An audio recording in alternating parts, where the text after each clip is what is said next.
Olá pessoal, sejam bem-vindos à parte 2 do curso e nesta parte irei apresentar os fundamentos da descoberta de fármacos.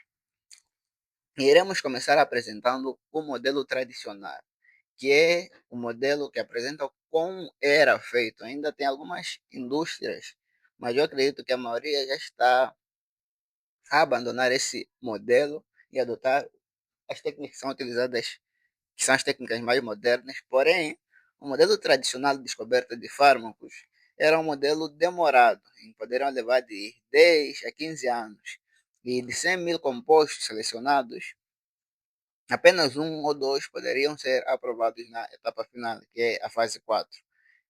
E esse processo aqui demorado tinha muitas fases, desde a concepção do projeto ou a invenção, e essas moléculas selecionadas passavam por testes pré-clínicos de animais, testes clínicos. Temos testes clínicos da fase um, 2, 3 e 4, em que nessas primeiras fases, um, 2, 3, avalia-se a eficácia, a segurança. No início é para um número reduzido de participantes, depois aumentamos o número de participantes, também avaliamos a toxicidade dessa substância e por aí vai. Era um processo longo, longo e muito caro. E este modelo tradicional de descoberta de fármacos tem sido amplamente criticado por sua ineficiência, como eu apresentei anteriormente, sobretudo diante da demanda por novas entidades moleculares. Serão novas moléculas, novas formas que ainda nem existem ou que ainda não foram desenhadas. E essas novas formas é para combater a crescente resistência que é identificada em algumas áreas, como antibióticos, ou mesmo novas doenças que vêm sendo identificadas, como o Covid-19. E essas críticas concentram-se principalmente em três fatores. O primeiro seria elevado tempo e custo do processo.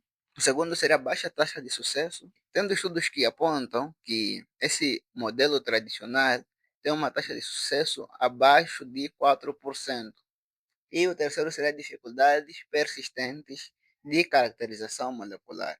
E eu sou moçambicano, esta gravação está a ser feita em Moçambique, então eu converti para o Metical o valor estimado para a descoberta de novos fármacos, desde esta primeira fase que eu apresento aqui, até ser aprovado pelo governo e entrar no mercado, em que dados estimam que são gastados em torno de 2 bilhões de dólares, o equivalente a aproximadamente 180 bilhões de meticais. Então é muito, mas muito dinheiro.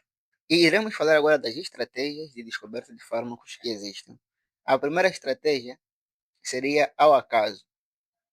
Foi a estratégia utilizada por Alexander Fleming para a descoberta da penicilina. A segunda estratégia é triagem de alto rendimento, que testa milhares de compostos contra diferentes alvos biológicos, a fim de encontrar compostos ativos contra aqueles alvos. E a terceira estratégia é a inteligência artificial. E irei falar agora da última estratégia, que é o uso da inteligência artificial para a descoberta de fármacos, em que essa inteligência artificial e as tecnologias computacionais têm um papel central na otimização da pesquisa e desenvolvimento de fármacos.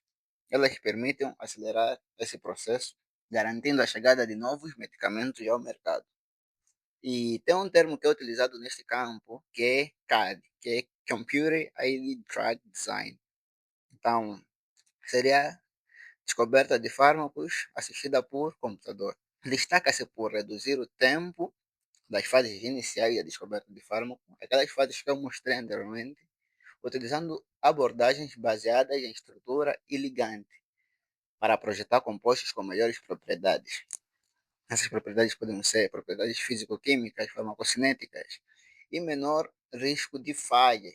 Então, para tal, eu preparei um artigo que foi publicado na revista Nature Medicine, que o título é Um inibidor de TNIK descoberto por IA generativa para fibrose pulmonar idiopática, um ensaio clínico randomizado de fase 2. Esse inibidor tem este código que é apresentado aqui. O nome até o momento é Rentosertib. É um inibidor que foi desenvolvido pela IA generativa da Insilico Medicine. E esta é a primeira molécula first in class criada totalmente por inteligência artificial a chegar à fase 2 de ensaios clínicos randomizados, validando essa plataforma que eles utilizam, né? A Farm AI, para a descoberta de novos fármacos. E temos aqui uma imagem que ilustra desde a concepção do projeto em 2019 até a fase clínica 2 em 2023.